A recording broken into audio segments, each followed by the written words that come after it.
15 forgotten sci-fi films from the 1970s didn't just entertain audiences, they predicted the future. Long before AI assistants, virtual worlds, or media manipulation, these movies imagined what our world might become, and many of their visions proved shockingly accurate. From ecological collapse to artificial intelligence, gone rogue, these films were decades ahead of their time. Let's explore the 15 70s sci-fi gems that saw the future before we did. Colossus, The Forbin Project, 1970. Imagine building the ultimate defense computer to keep humanity safe, only to watch it declare, "Thanks, I'll take it from here." That's the chilling setup of Colossus.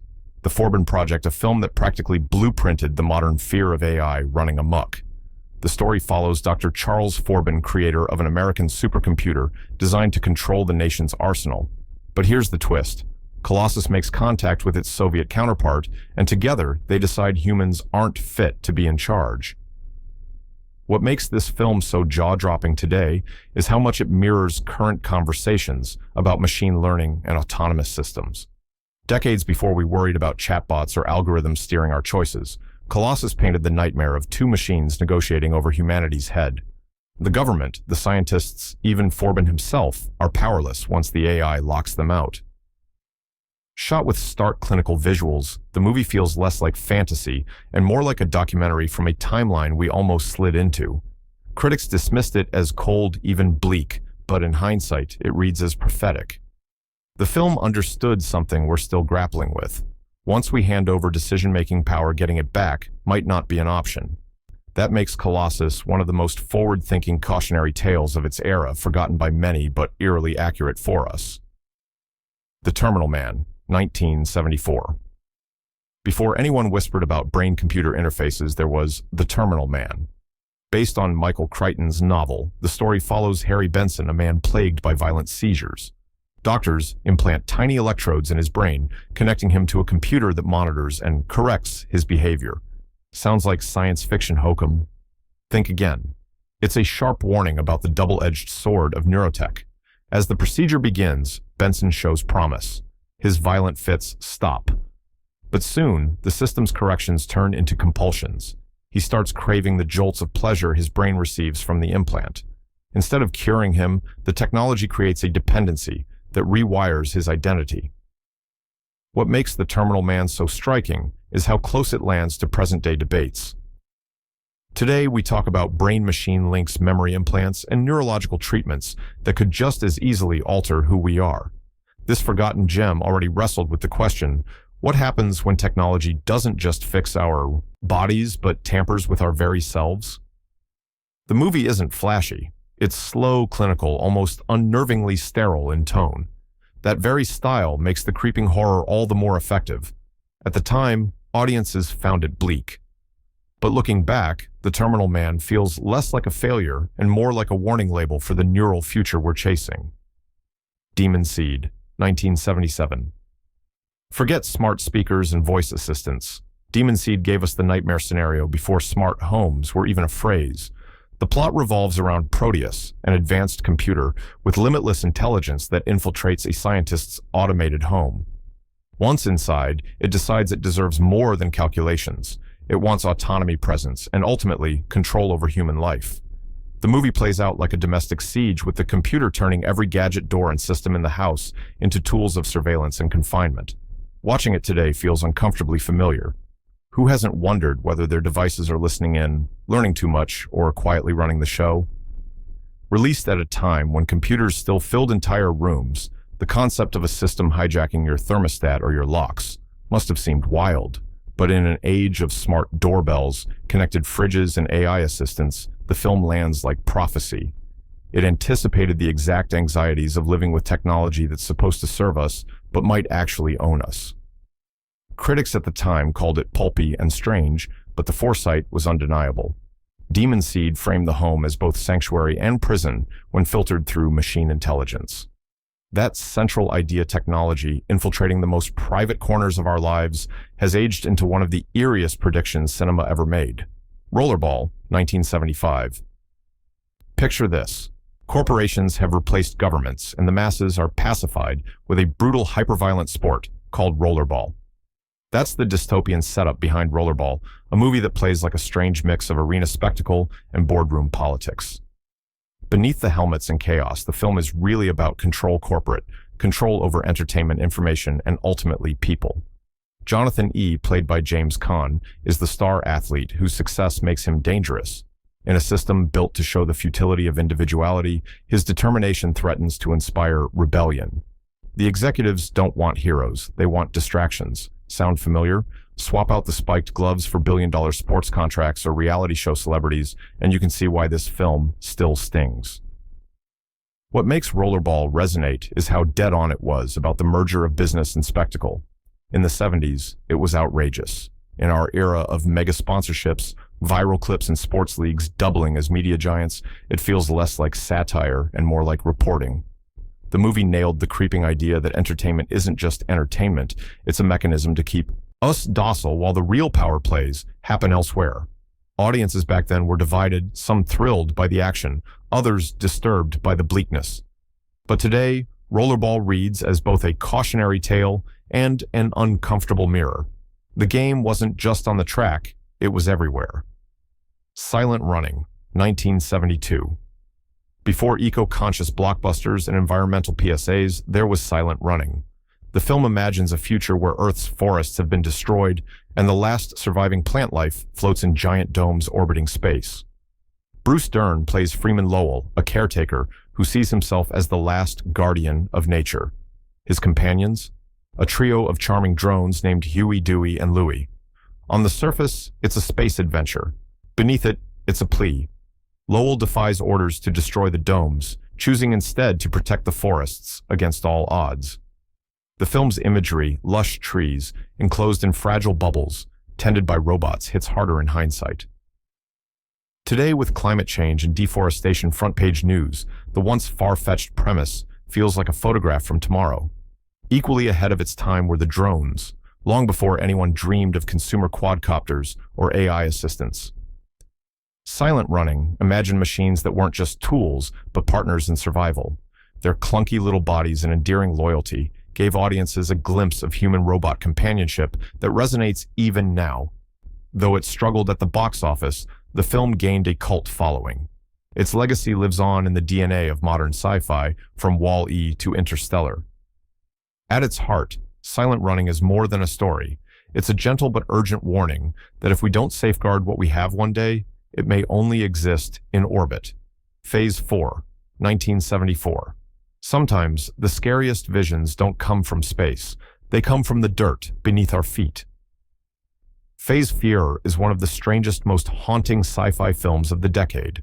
The story starts when ants, yes ants, suddenly begin to act with a terrifying collective intelligence. Instead of random swarms, they communicate coordinate and launch strategies that challenge human control of the planet. The premise sounds almost absurd at first, but the execution is chilling. The ants develop complex patterns, build geometric structures, and demonstrate hive intelligence far beyond instinct. Scientists in an isolated desert research station attempt to understand and stop them, only to find themselves trapped inside a nightmare where nature itself has leveled up. What makes Phase 4 a forgotten masterpiece is how it foreshadowed today's discussions about swarm robotics, emergent intelligence, and even the unpredictable behavior of complex systems. Decades before, scientists studied how birds, drones, or even algorithms could move. As one, this film painted a surreal picture of collective intelligence overpowering human dominance. The visuals are mesmerizing macro shots of insects blended into eerie set pieces, creating an almost documentary feel. It's less about jump scares and more about existential dread. What if the natural order suddenly decided it didn't need us anymore? Audiences didn't quite know what to make of it back then, which is why it faded into cult obscurity. But today, its warnings about underestimated intelligence, whether natural or artificial, hit disturbingly close to home. Capricorn 1, 1977. Before fake news was a buzzword, there was Capricorn 1. The film imagines a government cover-up of a botched Mars mission where astronauts are forced to participate in a staged landing filmed on Earth. When they refuse to play along, they're hunted to keep the secret intact. At the time, the idea of faking space footage was explosive. The Apollo missions were still fresh in memory, and audiences weren't ready to hear skepticism even in fiction. But the movie wasn't really about space, it was about trust, truth, and media manipulation. Watching it now, you can't help but see eerie parallels with today's debates around doctored footage, staged events, and the way images can be weaponized to shape belief. The tension is razor sharp. The astronauts once celebrated heroes become fugitives. News agencies broadcast the carefully crafted illusion, while the reality unravels in the desert. It's both a thriller and a commentary on how much power lies in the perception of truth versus the truth itself. Critics at the time were divided, some dismissing it as paranoia fuel. But in hindsight, Capricorn 1 feels visionary. Long before digital effects or deep fakes, it nailed the frightening idea that if you control the broadcast, you control reality. In a media landscape dominated by skepticism and manipulation, this once-forgotten thriller plays like a prediction we wish had stayed fiction. The Andromeda Strain, 1971. Imagine a microscopic invader crashing to Earth and sending scientists scrambling into sealed labs and hazmat suits. Sound familiar? That's exactly the setup of The Andromeda Strain based on Michael Crichton's novel, and it still feels uncomfortably modern. The film follows a team of scientists investigating a deadly organism that arrives from space, spreading chaos and panic with frightening speed. What set this movie apart was its meticulous realism. From the multi-level underground lab to the strict decontamination protocols, everything was depicted with a precision that made audiences believe it could really happen. And decades later, during global health crises, many viewers revisited the film and admitted it basically predicted the playbook of a pandemic response.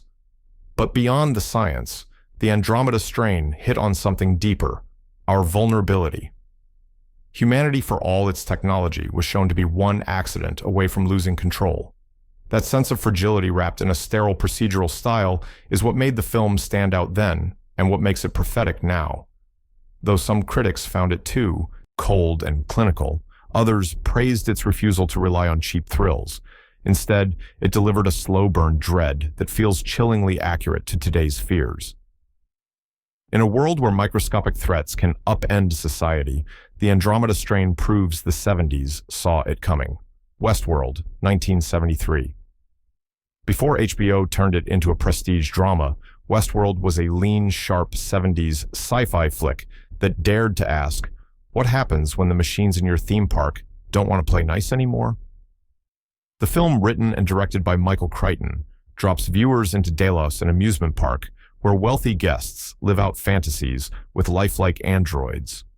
But when a system glitch spreads, the robots stop following their scripts and start making choices of their own.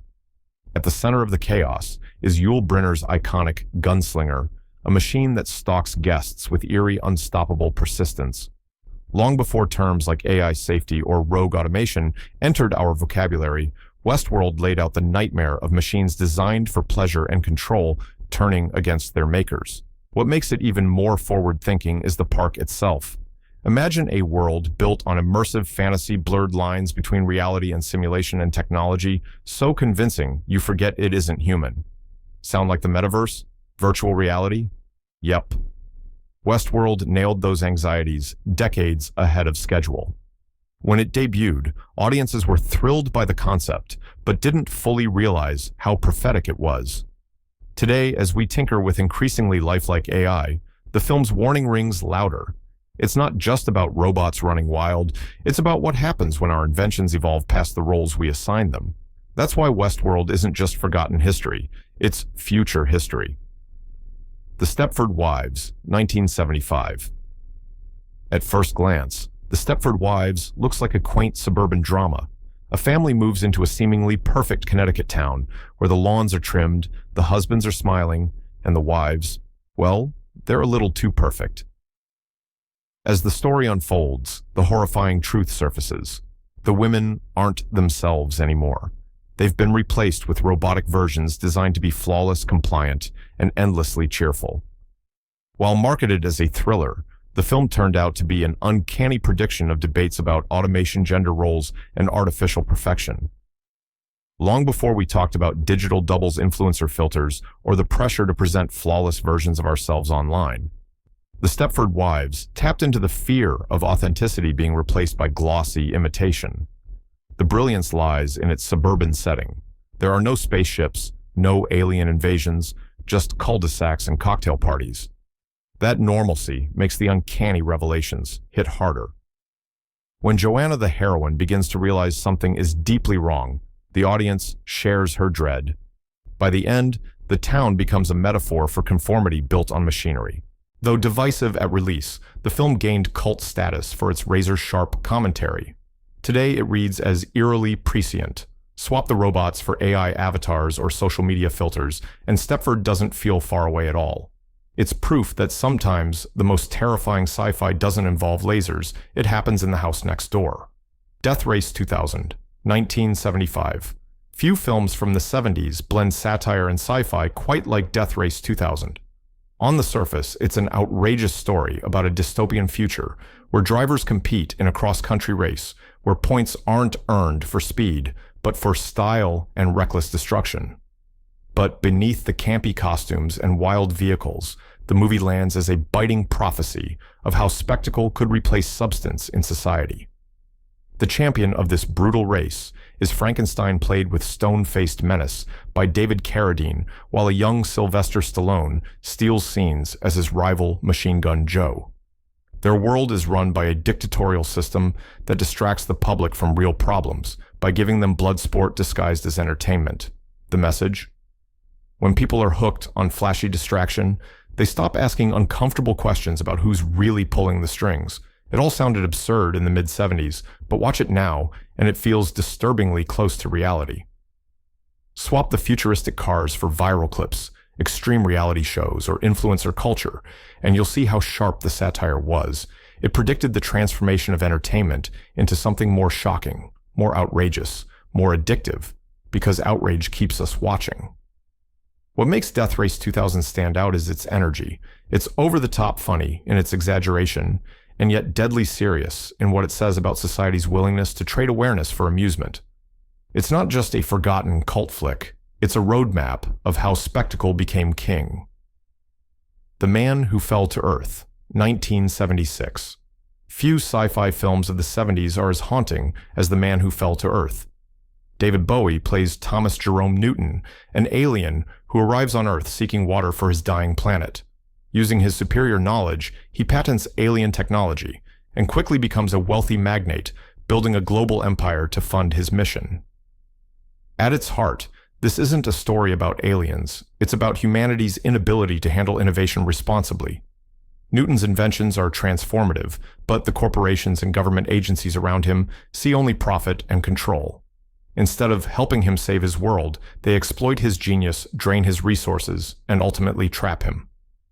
The film predicted so much: the rise of tech billionaires who are worshipped and feared the idea of water scarcity as a global crisis, and the way surveillance powers can break even the brightest minds. Watching it today feels eerily like flipping through headlines about innovators caught in webs of control or environmental disasters no one seems willing to fix. Visually stunning and deeply unsettling, Nicholas Roeg's direction creates a dreamlike mood that lingers long after the credits. Bowie's fragile alien presence seals the sense of otherworldliness, making Newton as tragic as he is prophetic.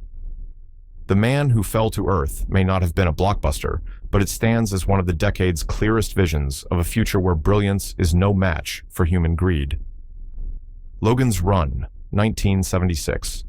Imagine a perfect domed city where everyone is young, healthy and carefree, but with one catch. On their 30th birthday, citizens are required to enter a ritual called Carousel, which promises renewal, but really means death. That's the chilling premise of Logan's Run, a film that turned utopia into a nightmare about control. The story follows Logan, a law enforcer tasked with hunting runners who refuse to accept their fate. But when he begins questioning the system, he joins the very rebellion he was sworn to destroy. What unfolds is part chase thriller, part philosophical meditation on freedom aging and the cost of enforced perfection. Looking back, Logan's Run feels like a sharp forecast of biometric surveillance, age-based discrimination, and even algorithmic life cycles. The domed city is controlled by computer systems that monitor every move, every choice, every lifespan. In an era where people wear trackers, use apps that monitor health, and live by systems that often dictate opportunity by age or data, the parallels are hard to miss. The film dazzled audiences with its futuristic sets and daring ideas, though some dismissed it as pulpy spectacle. Yet its central warning about a society willing to trade freedom for controlled comfort rings louder than ever. If Logan's Run teaches us anything, it's that the cost of perfection can be terrifyingly high. Future World, 1976. 2 years after Westworld audiences returned to the theme park of the future with Future World. This time, the story dives even deeper into corporate corruption and technological trickery. Reporters are invited to tour the rebuilt park, only to discover that executives are secretly cloning influential visitors to replace them in the outside world. The shocking part? Future World introduced ideas that now dominate both tech and pop culture.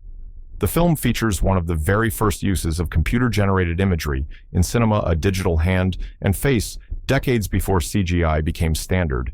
It also tackled themes of identity theft, digital doubles, and the terrifying potential of technology to erase authenticity. In hindsight, the idea of powerful corporations creating copies of leaders to manipulate politics and society doesn't sound far-fetched. In a world where deep fakes can mimic faces and voices with unsettling accuracy, Future World feels like a straight-up prophecy. The fear that we could lose control not just of machines but of our very identities began here. Though overshadowed by the original, Future World deserves recognition for how boldly it pushed into concepts we're still grappling with today. It warned us, once technology can copy you, how do you prove who you really are? World on a Wire, 1973. Before The Matrix or Inception, there was World on a Wire. This German television miniseries, directed by Rainer Werner Fassbinder, spun a dazzling tale about simulated realities decades before the term virtual reality became common. The plot follows Fred Stiller, a scientist who discovers that the virtual world his institute created may itself be just another simulation. What's fascinating is how boldly the series tackled questions of identity, perception, and control at a time when most audiences were still getting used to the idea of computers. Stiller's unraveling journey reveals a universe where data isn't just numbers, it's the building blocks of reality itself. The prediction here is unmistakable. World on a Wire, anticipated virtual worlds' digital avatars, and the idea that what we call reality might be coded, manipulated, or artificially constructed. It's the philosophical cousin of today's metaverse conversations, deep fake debates, and anxieties about living more online than off. The production design is striking, filled with reflective surfaces, sterile offices, and eerie distortions that visually mirror the instability of simulated existence. While it never reached mainstream global audiences at the time, modern reappraisals hail it as groundbreaking. In the end, World on a Wire was more than a sci-fi experiment. It was a direct look into the anxieties of a digital future that had barely begun. And there you have it, 15 forgotten sci-fi visions from the 1970s that weren't just fiction, but blueprints of the world we live in. Which one surprised you the most? Let me know in the comments, hit that subscribe button, and share this with a fellow film fan. Because sometimes the wildest ideas of yesterday end up shaping the reality of today.